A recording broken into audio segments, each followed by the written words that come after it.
The following podcast is a deep, shallow dive production. And you're going to love it. Okay, let's go. Hey, what's up, everybody? Happy Monday. And yeah, it's another rare Monday episode. I know you didn't expect it. But anyway, hope you guys had a great weekend. I had a good weekend. I didn't have as good of a weekend as I did last weekend. I will admit that.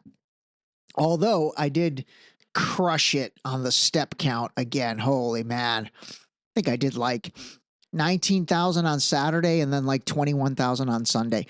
Anyway, I wanted to kind of jump on today just to kind of talk a couple things. It's funny. I always say that and I'm like, oh, it's not going to be a long one. And then at the end, I'm like, oh my God, I'm at 27 minutes. But I have a feeling it won't be a long one. I did want to make a couple corrections. And then more than anything, I wanted to kind of set up tomorrow's episode a little bit. And the main correction I wanted to make is on the cholesterol episode on Friday. I swear to God, I knew this. I just misspoke. But in terms of your triglycerides number, that number also is supposed to be as low as possible. And so really, when it comes to the big four markers, let's say total cholesterol, your LDL cholesterol, which is the low density, the bad cholesterol, as they say. See, everyone's like, wait, I thought you didn't even really know what bad cholesterol was. I really don't, actually. I'm going to look into that even more. But I know that LDL is the bad cholesterol. And then triglycerides, that one I know the best.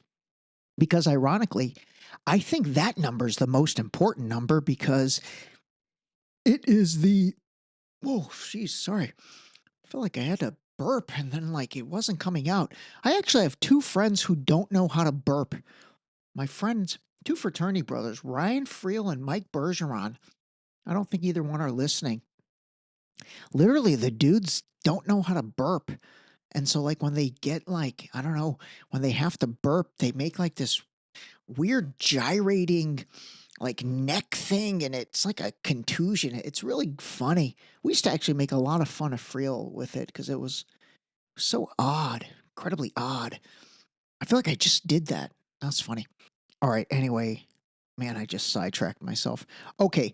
Triglycerides. That's the measure of fat in your bloodstream. And I think that is so important and so underappreciated and underplayed. So man, it just happened again. Oh, I know why. All right, I'm going to admit something. Every once in a while, I like to have a Coke Zero. I know that is so terrible and it's so like against everything I believe in. Actually, you know what? It's not against everything I believe in because I do think you can enjoy things in moderation. And when it comes to soda, I mean extreme moderation. I'm talking like I might have one once every 3 weeks or something. I think I am a little burpy because of consuming a Coke Zero. Okay, there we go. Mystery solved. Okay, triglycerides. Okay, so that's the one that I said on Friday it should be as high as possible, but that also should be as low as possible. So triglycerides, you want that low. LDL, you want that low. If your LDL is low, your total cholesterol number will also be low because it is a driver of that number. And then the one that you want to try to get as high as possible is that HDL, that good cholesterol number. So anyway, I made a mistake on Friday. I said triglycerides as high as possible, so I wanted to correct that. Okay, there's that. I've got a lot more health stuff coming. I really do. I'm excited to kind of delve into this health stuff topic by topic with you guys. And I am going to try and get some more health related guests on. I don't know. I've reached out to a bunch of doctors I know. They're not very receptive to coming on podcasts. I don't know if it's like they don't want to dole out free medical advice, or if it's a liability thing or what, but they're not really that receptive. Same thing with dentists. I'm dying to get like a good dentist on because I am a flossing machine. I love to floss my teeth. I genuinely do. I floss my teeth. I don't want to say I do it 2 or 3 times a day, but man, I definitely do it once a day. And then there are other times I have those little floss picks. I have them kind of strategically set up over around the house and definitely in all my bathrooms. And sometimes when I go to the bathroom, I'm like, I get a quick little floss in. And then I massage my gums with the other end of it. I actually think the key to proper dental care has nothing to do with brushing. I don't think brushing teeth does anything. I really don't. I don't think the bristles necessarily do much of anything. I think the best thing that brushing your teeth does is if you brush your tongue with your toothbrush, which by the way, I do. I brush my tongue. Kind of makes me gag sometimes, but I like how it I don't know, gives me a clean mouth feel. I think brushing teeth may be good for like, I don't know, just making your mouth feel a little fresh, but I think the real benefit is flossing. And I think when you floss, you get all that, remnant food and bacteria out of your gums. And I'll tell you what, if you are not a daily flosser, I promise you this. If you are not a daily flosser, you definitely have buildup. If you floss your teeth, you will unleash a stink out of your mouth, the likes of which have not been seen since who knows what. One of my Alexas just went off. That was weird. Okay. No, I'm being serious. If you're not a daily flosser, try it. Floss your teeth. I bet you you'll unleash some stink. I'm not even kidding. Like you'll genuinely be able to smell the food particles and bacteria that you are getting out of between your teeth and in your gums. And so that should tell you something right there. You should be like, oh my God, that's disgusting. And you will become a daily flosser. I'm telling you, you absolutely will. And that will be the best thing you can do for your dental care. So anyway, all right. Hey, if anybody knows any good doctors or dentists or people that'd be willing to come and drop some dimes, let me know. I'll set it up with them. Okay. All right, what was that? Okay, all right, so before I do want to play a couple clips for you, but what I wanted to also say is, so I've had really good guests lately that are getting edited, and tomorrow's episode is with a guy that I became friends with on Instagram. His name is Jeremy Sladen, and he goes by J Slay USA. What a clever moniker, J Slay USA. Anyway, this guy's okay. Tomorrow's episode, I think, is probably my best interview to date. And I really mean that. And I think the reason is because Jeremy is also a content creator, podcaster. He has maybe 100,000 person following on his Instagram. He's got, another 10,000 on his Rumble. He's part of a network on Twitter that has like 140,000 followers. And ironically, I let him debut our episode last night on Twitter. And it was pretty wild, man. At one point, there were like 70,000 people watching. And it was cool, man. It was really cool. It was like, I kind of was just a fly on the wall and I was just reading the chat. Although this was funny. One person in the chat is like, who is this guy? He looks like Scott Baio. That was pretty funny. I was about to chime in and be like, I normally get Erik Estrada, but I do get Scott Baio sometimes and I'll take it. Anyway, that was pretty funny. But it was really interesting to see all the comments come in. And yeah, man, that was pretty cool to have like 70,000 people watching that. But it's a great episode. And what makes it a great episode is, so Jeremy is a Christian. And by the way, this is like all American guy. Like he looks like he's straight out of a Wrangler, or Wrangler meets Abercrombie and Fitch. I better get a better all-American analogy than Abercrombie and Fitch. I keep using that.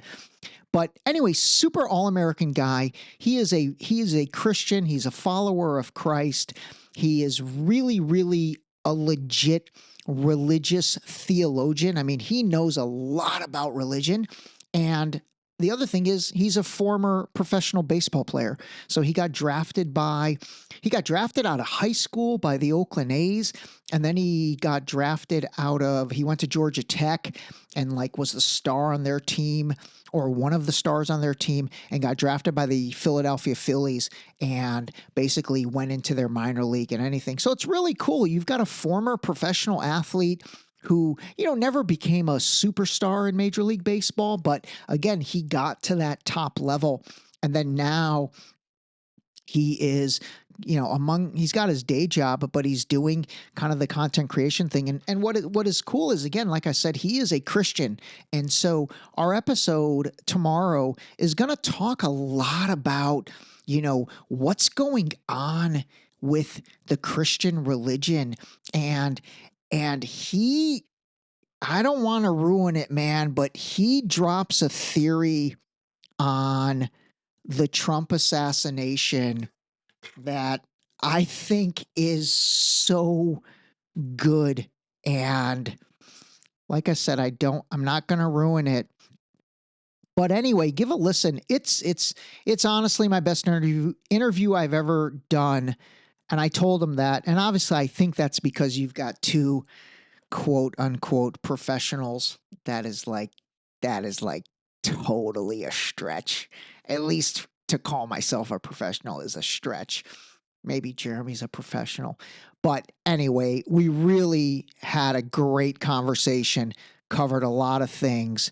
And like I said, what he drops toward the end of the episode is so interesting because it all speaks to this is a different Trump. Like this is a different guy. Something's going on with this guy. I kind of do know what it is. I'm not going to really say it, but Jeremy kind of says it tomorrow. And I don't know, man. I think it's accurate, but it's part of a bigger discussion that we need to have, and we absolutely will have. But I will tell you guys this, and I'm going to play things either Wednesday or Thursday. Man, there is a serious groundswell among the base MAGA community. And I guess I talked about this a little on the episode with Elijah Kallenberg, and I covered this. But man, I am seeing a lot of, and when I say base MAGA, I mean not to be like reverse racist, but I'm talking about like normal white dudes who actually are Christian. Believe it or not, most of these guys have kind of a faith, and most of them are Christian. And if they're not Christian, just normal white dudes, and they are becoming boisterous about really the direction that Trump is taking on a variety of topics.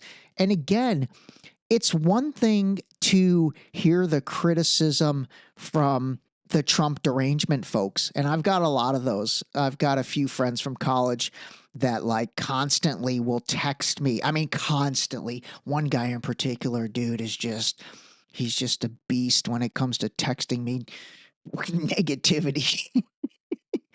But he texts me things, and so I wrote him yesterday. I said, "Hey, dude, listen, it's not like I'm a super happy right now with everything Trump's doing. And if you would actually listen to my podcast, you would hear me talk about this.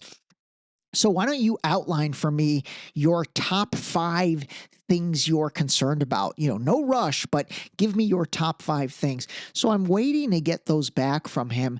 But again, I feel like guys like this, they're playing checkers, man. I guarantee you he's going to come back with Greenland, Panama Canal, the Mexico-Canada tariffs. That one's kind of a big deal.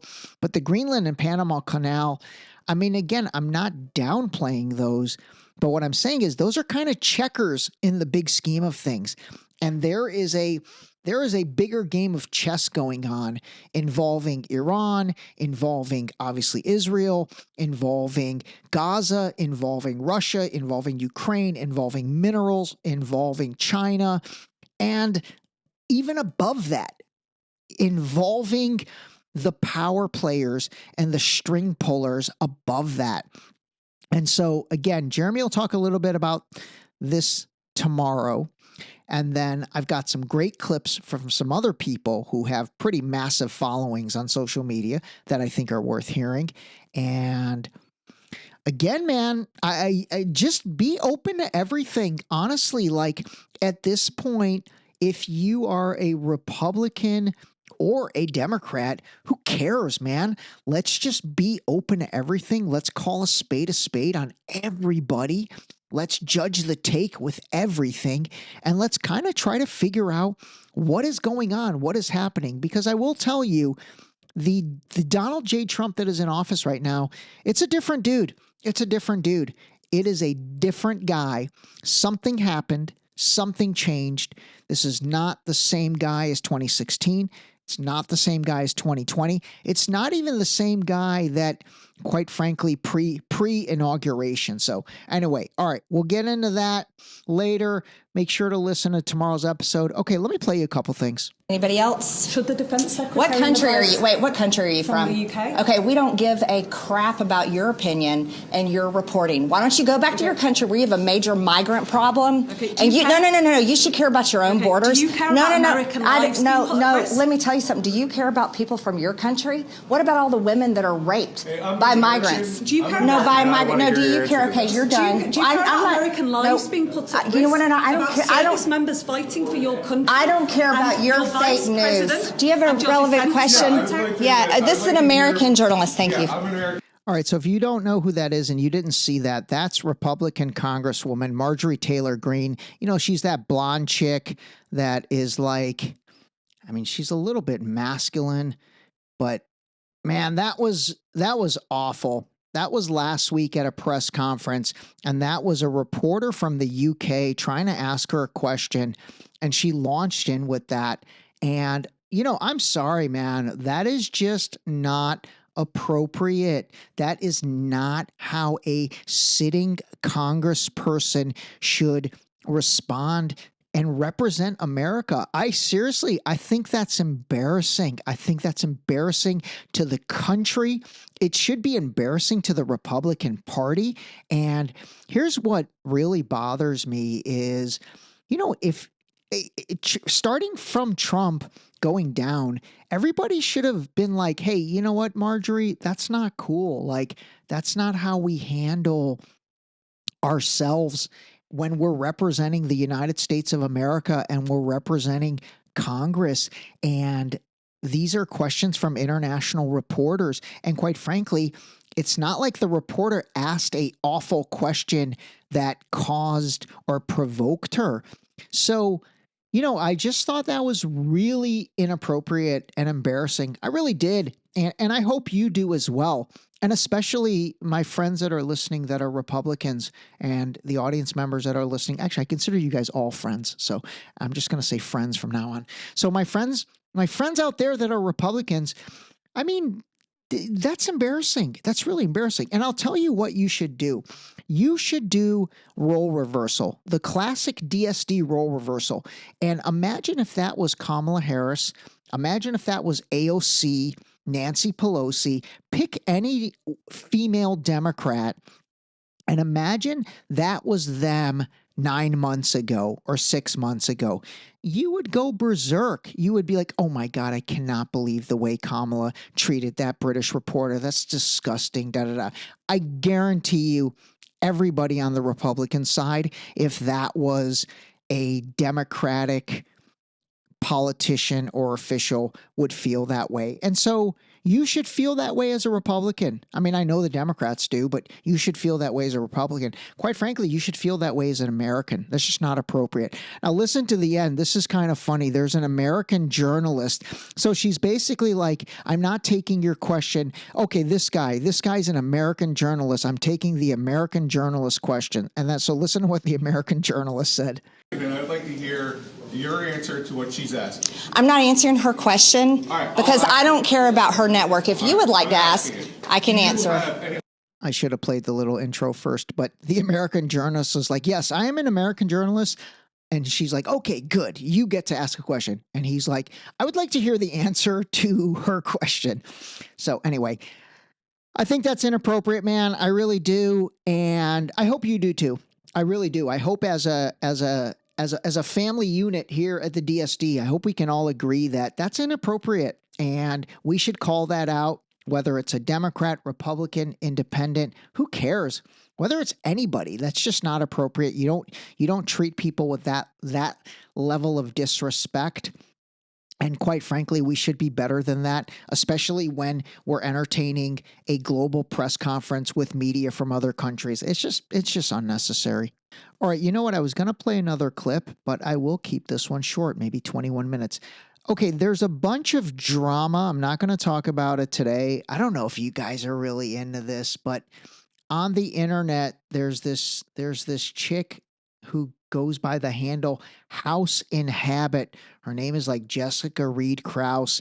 Anyway, crazy drama over the weekend with House in Habit. She's got like 1 million+ followers, and she started attacking Candace Owens, Tucker Carlson, and Ian Carroll. Ian's the one I've played a few times. I think you know who Candace is, and I think you know who Tucker is.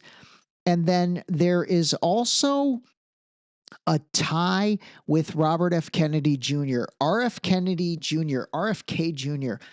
And by the way, so it annoys me when people that don't know him call him Bobby to sound cool. They're like, Bobby? Da-da-da. I'm like, dude, first of all, I don't like calling him Bobby because that humanizes him. Not to say I don't want to humanize him.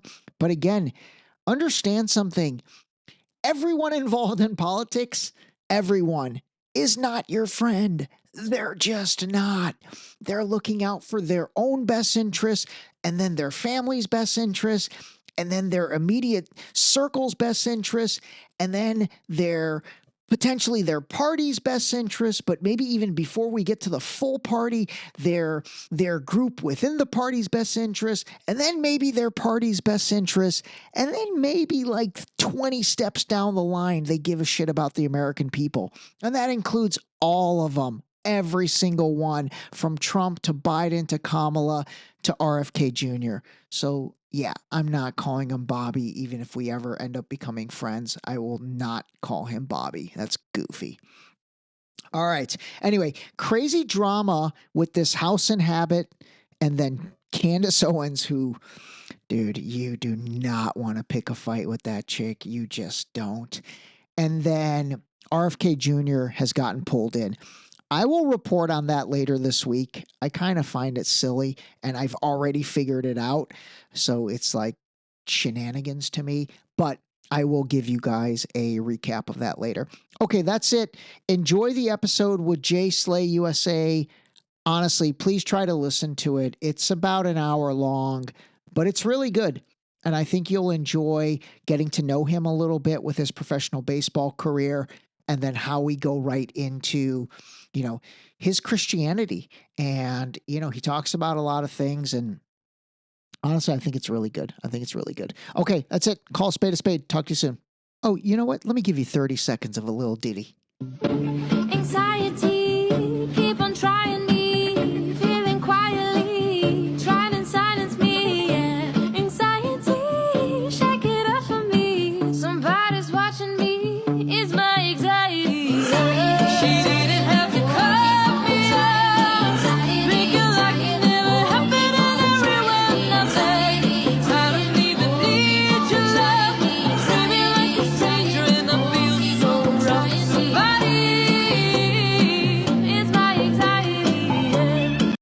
That was a great way to end it. This episode was brought to you by the new book, Deep Shallow Dive Into You, available now on Amazon and Barnes & Noble in hardcover and paperback.